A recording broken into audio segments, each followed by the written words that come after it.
14e dimanche du temps ordinaire, année A. C'est bien nous les missionnaires d'Afrique. We promote the dialogue with Muslims, and we fight for justice and peace. As we live the good news of Christ, we are humble. De l'équipe de communication des missionnaires d'Afrique à Rome, nous vous transmettons la bonne nouvelle pour ce 14e dimanche du temps ordinaire, année A, afin de nous préparer à accueillir la parole de Dieu qui nous révèle aujourd'hui l'humilité de notre Seigneur et la douceur de son cœur. La première lecture est tirée du livre du prophète Zacharie, chapitre 9, versets 9 à 10. Elle nous présente un roi surprenant. « Voici ton roi qui vient vers toi, il est humble, monté sur un âne. » Avec le psaume 144-145, nous répondrons « Mon Dieu, mon roi, je bénirai ton nom toujours et à jamais. » La deuxième lecture est tirée de la lettre de Saint Paul apôtre aux Romains, chapitre 8, versets 9 et 11 à 13. L'apôtre nous rappelle que nous ne pouvons vivre selon l'esprit que si nous renonçons aux œuvres de la chair. Enfin, dans l'Évangile selon saint Matthieu, chapitre 11, versets 25 à 30, Jésus nous ouvre son cœur. « Venez à moi, vous tous qui peinez sous le poids du fardeau, car je suis doux et humble de cœur, et vous trouverez le repos pour vos âmes. » Je vous propose à présent un texte pour nous accompagner en cette célébration qui nous révèle les dieux humbles et proches de nous.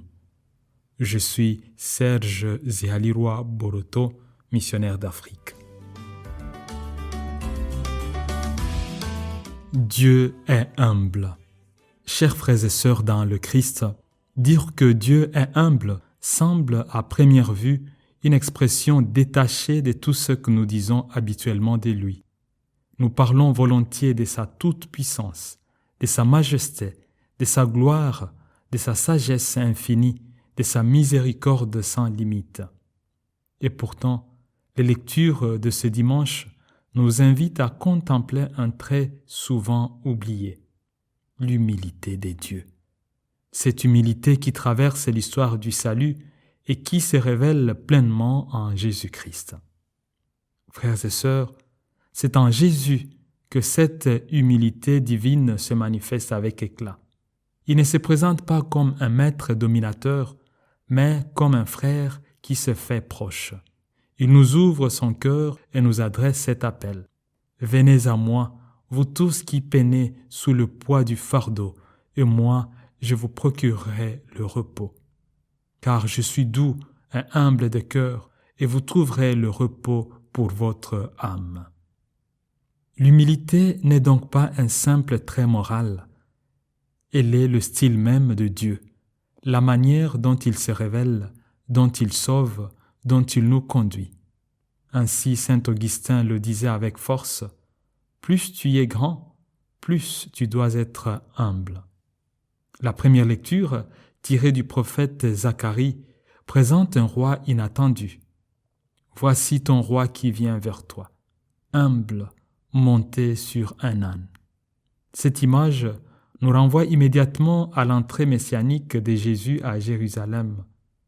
Le vrai roi n'avance pas sur un cheval de guerre, mais sur un animal de service. Il ne vient pas pour écraser, mais pour relever. Il ne vient pas pour dominer, mais pour libérer.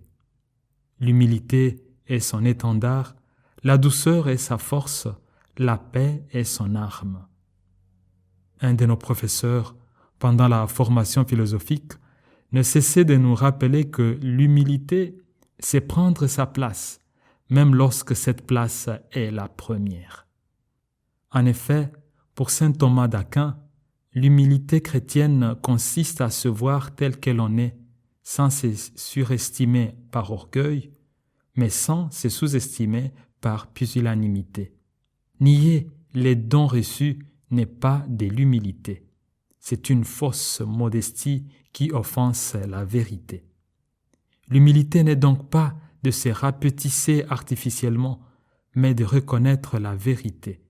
Ce que nous sommes, ce que nous avons reçu, ce que nous devons encore convertir. L'humilité n'est pas un discours, c'est une manière d'être. Le poète nigérian, prix Nobel de littérature Wole Soyinka, l'exprimait dans d'autres circonstances par ce qu'il appelait la tigritude, qu'il expliquait avec une image saisissante. Un tigre, disait-il, ne proclame pas sa tigritude, il bondit sur sa proie et la dévore. Dieu, dans son humilité, demeure Dieu. Dieu s'abaisse pour relever.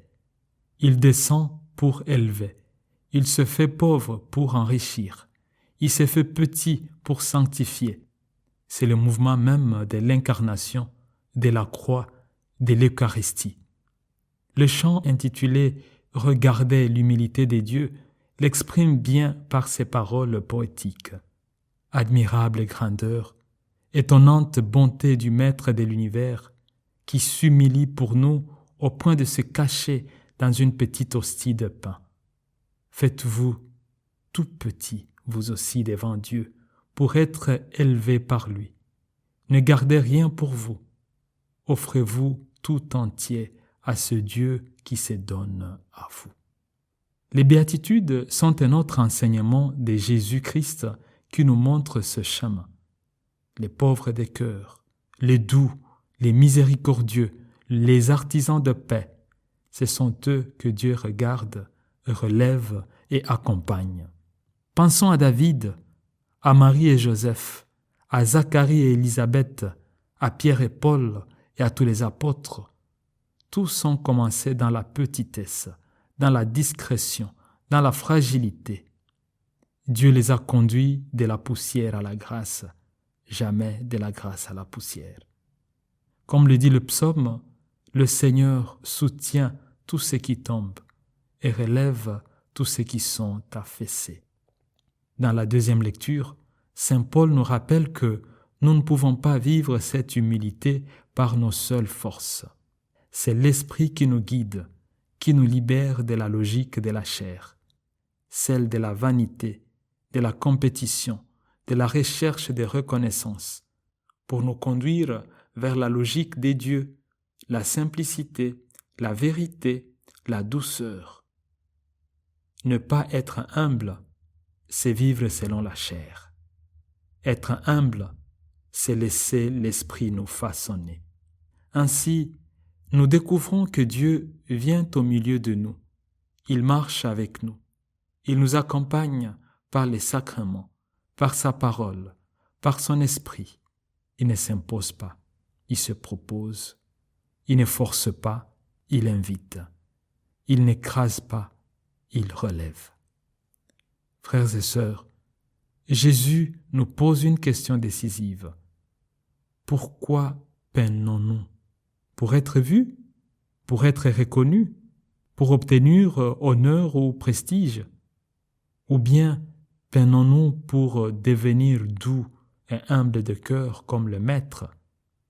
Car lui nous promet « Je suis doux et humble de cœur, et vous trouverez le repos pour vos âmes. » Le repos véritable ne vient pas de la réussite, ni de l'admiration des autres, mais de la communion avec le Christ humble. Que l'Esprit nous donne de marcher sur ce chemin, que l'Eucharistie nous façonne, et que l'humilité de Dieu devienne notre manière de vivre dans la vérité. Pour en savoir plus sur les missionnaires d'Afrique, rendez-vous sur notre site web mafrom.org. Vous pouvez également nous trouver sur YouTube sous le nom de Padri Bianchi et sur Facebook en tant que missionnaire d'Afrique. N'oubliez pas de télécharger l'application La Vigerie. Notre fondateur, Charles Cardinal Lavigerie, nous a appelés à être des apôtres et rien que des apôtres. Que la bonne nouvelle de notre Seigneur Jésus-Christ trouve une terre fertile dans votre cœur. Une production de l'équipe de communication des missionnaires d'Afrique à Rome, Vitus Dana à Bobo, Salvatore Muñoz Ledo Ruvalcaba et moi-même, Serge Zialiroy Boroto.